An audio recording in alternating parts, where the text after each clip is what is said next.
vocês me perguntam com frequência, o TDAH vai afetar a minha carreira? Afeta a carreira do adulto, né? Fica aqui comigo que eu vou explicar um pouquinho melhor sobre essa questão.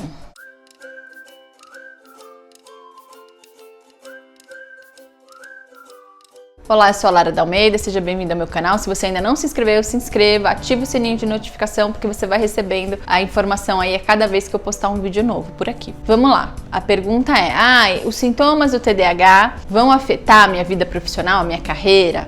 A minha informação vai ser diferente desse questionamento que eu recebo com muita frequência. A questão é o seguinte, a gente já sabe quais são os sintomas, né? Os sintomas da desatenção, hiperatividade, a impulsividade. Tem outros vídeos aqui explicando, se você ainda não tem tanta clareza em relação a isso, procura que eu tenho outros vídeos aqui. Mas enfim, sabendo, né, das dificuldades em relação a esses sintomas e sabendo que a pessoa com TDAH tem uma questão, né, neurológica, biológica, que está associada às dificuldades relacionadas em alguns neurotransmissores. Um deles é a dopamina. A dopamina é aquele neurotransmissor que faz com que você se sinta motivado, que você busque, né, que você faça a ação. E a gente sabe que a gente tem uma dificuldade, tem um déficit, né, nessas pessoas que sofrem de TDAH e que então por isso tem uma busca maior, né? A pessoa com TDAH ela busca uma atividade, inicia e aí logo ela perde o interesse, daqui a pouco ela busca de novo, enfim, né? Tem esse movimento que acontece com muita frequência ao longo do desenvolvimento. Porém, a gente sabe que a pessoa com TDAH também pode apresentar o hiperfoco, que é aquilo.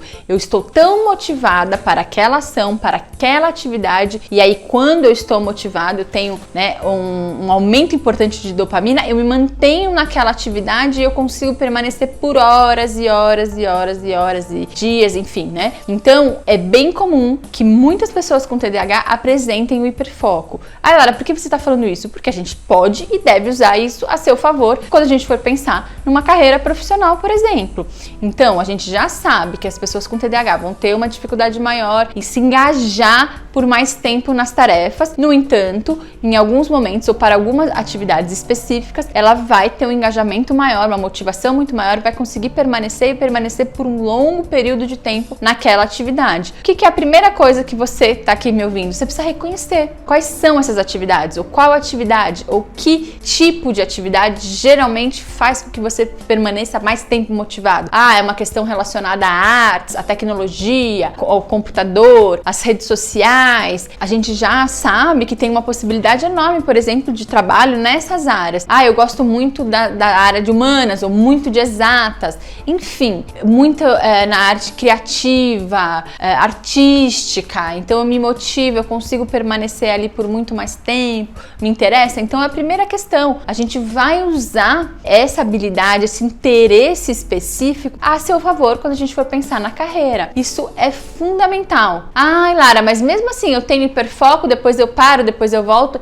Ok, a gente não vai contar só com o hiperfoco, né? A gente vai contar muito com o hiperfoco para entender quais são as habilidades e os seus interesses, e a gente vai usar depois outras estratégias para que você consiga manter a constância, que é um dos maiores desafios da pessoa com TDAH. A gente consegue isso? Claro que consegue, né? Pensando em estratégias específicas, né? Todo o processo de psicoterapia voltado para a pessoa com TDAH, que pode ser a criança, o adolescente, o adulto. A gente vai trabalhar essa questão da rotina, da constância, enfim, de uma série de questões aí que são ajustáveis e que a gente pode treinar e desenvolver, né? Então, o ponto principal é reconheça a sua habilidade, reconheça os seus interesses ou o seu principal interesse. Se tiver mais de um, ótimo, tem mais possibilidades, mas reconheça isso para você usar a seu favor. E depois a gente ajusta estratégias para que você consiga manter a constância. É muito importante ter clareza disso, né? Clareza dessas habilidades, dessas atividades em que você acaba tendo maior